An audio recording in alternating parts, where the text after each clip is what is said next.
On October 31st, 2008, a message appeared on an obscure cryptography mailing list. 9 sentences. A link to a PDF. No introduction, no credentials, no face. Just a name that didn't exist in any database. Satoshi Nakamoto.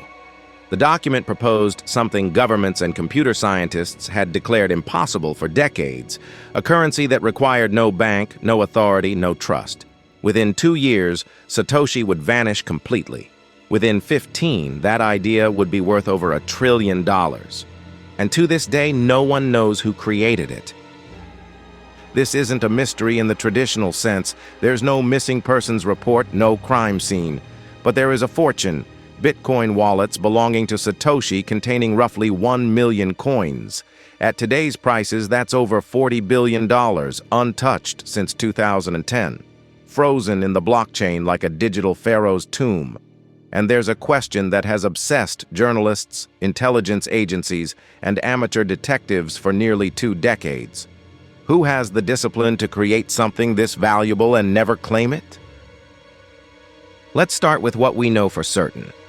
In the months following that first message, Satoshi communicated exclusively through forum posts and emails. The writing was precise, technical, almost clinical.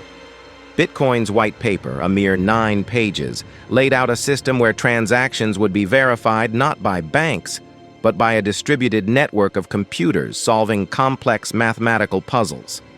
The genius wasn't in the individual components.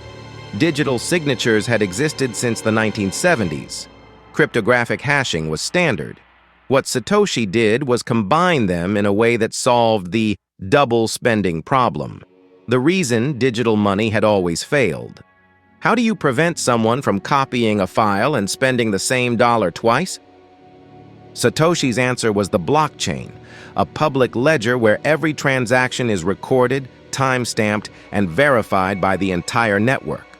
Once a block is added, it's permanent. Changing it would require controlling more than half of the entire network's computing power, an economic and technical impossibility at scale. On January 3, 2009, Satoshi mined the first Bitcoin block. Embedded in its code was a headline from that day's London Times. Chancellor on brink of second bailout for banks. A timestamp, a political statement, and perhaps a motive. Because Bitcoin didn't emerge from a vacuum. It arrived in the wreckage of the 2008 financial crisis. Lehman Brothers had collapsed 2 months before Satoshi's first email. Bear Stearns was gone. AIG was on life support. The global financial system, built on trust in institutions, had revealed itself as fragile, corrupt, and rigged. Central banks were printing trillions. Savings were evaporating. And here was Satoshi, proposing a system where the rules couldn't be changed by governments or bankers, where supply was fixed at 21 million coins, released on a predictable schedule, immune to inflation. It read less like a technical paper and more like a manifesto. For 2 years, Satoshi guided Bitcoin's early development, debugging code, answering questions from developers, but always behind the mask. Satoshi claimed to be a 37-year-old Japanese man, but the English was too fluent, too idiomatic. British spellings appeared bloody hard, flat. Maths. The timestamps of forum posts suggested someone working in North American or European time zones, not Tokyo. And then there were the technical fingerprints.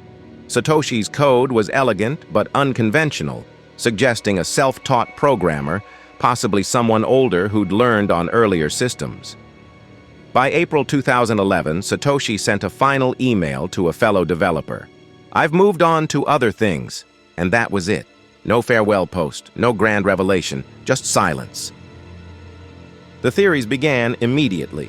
Some pointed to Hal Finney, a cryptographer and the first person to receive a Bitcoin transaction from Satoshi. Finney lived in the same town as a man actually named Dorian Satoshi Nakamoto, a retired engineer who denied any involvement. Coincidence or the perfect cover? Finney himself denied being Satoshi before his death in 2014. Others suspected Nick Szabo, who'd proposed Bit Gold, a Bitcoin precursor years earlier. Linguistic analysis of Szabo's writing showed eerie similarities to Satoshi's. Szabo denied it. Then there's Craig Wright, an Australian computer scientist who publicly claimed to be Satoshi in 2016. He's provided cryptographic proof that experts have repeatedly debunked. Courts have ruled against him, yet he persists. But here's where the mystery deepens. If Satoshi was any of these people, why not prove it? The blockchain contains the cryptographic keys to Satoshi's fortune. Moving even a single Bitcoin from those early wallets would be irrefutable proof. Yet the coins haven't moved. Not during the 2013 bubble when Bitcoin hit $1,000. Not in 2017 when it nearly reached 20,000. Not in 2021 when it surpassed 60,000. $40 billion locked away. Either Satoshi is dead, the keys are lost, or this is something else entirely. A long game we don't yet understand. There's another theory, quieter but gaining traction. What if Satoshi wasn't one person? The code was too polished, too complete for a solo project. The white paper cited academic research from multiple disciplines: cryptography, computer science, economics. Some researchers now believe Satoshi was a small team, possibly from the cypherpunk movement, a collective of cryptographers and activists who'd spent the 1990s trying to build anonymous digital cash. Names like Adam Back, Wei Dai, and others keep surfacing. Each has denied it, but a group would explain the breadth of knowledge, the speed of development, and the sustained anonymity. It would also explain why no one has claimed the fortune. There's no single person to claim it. And then there are the darker theories. In 2013, speculation emerged that Satoshi might have been a creation of the NSA or CIA, a way to track illicit transactions or prepare for a digital dollar. After all, one of the cryptographic algorithms Bitcoin uses, SHA-256, was designed by the National Security Agency. But intelligence agencies don't typically publish their work openly or relinquish control. If Bitcoin was a government project, it was the first one in history to go rogue. What we're left with is a paradox. Bitcoin's entire value proposition rests on trustlessness. You don't need to trust a bank or government because the math is transparent. Yet its origin story requires faith in a ghost. We don't know if Satoshi was a libertarian idealist, a disillusioned banker, a government experiment, or simply someone who understood that anonymity was the only way the idea could survive. If Satoshi had a face, Bitcoin would have a founder. Founders can be pressured, arrested, or corrupted. Satoshi's absence made Bitcoin unstoppable. Today, Bitcoin is legal tender in 2 countries.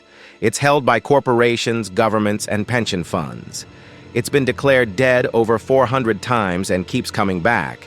And somewhere in the world, Satoshi, or the people who were Satoshi, are watching. Perhaps satisfied, perhaps terrified. We may never know. But the mystery itself has become part of the legend. Because in the end, Satoshi didn't just create a currency. Satoshi created a question that refuses to be answered. And maybe that was the point all along.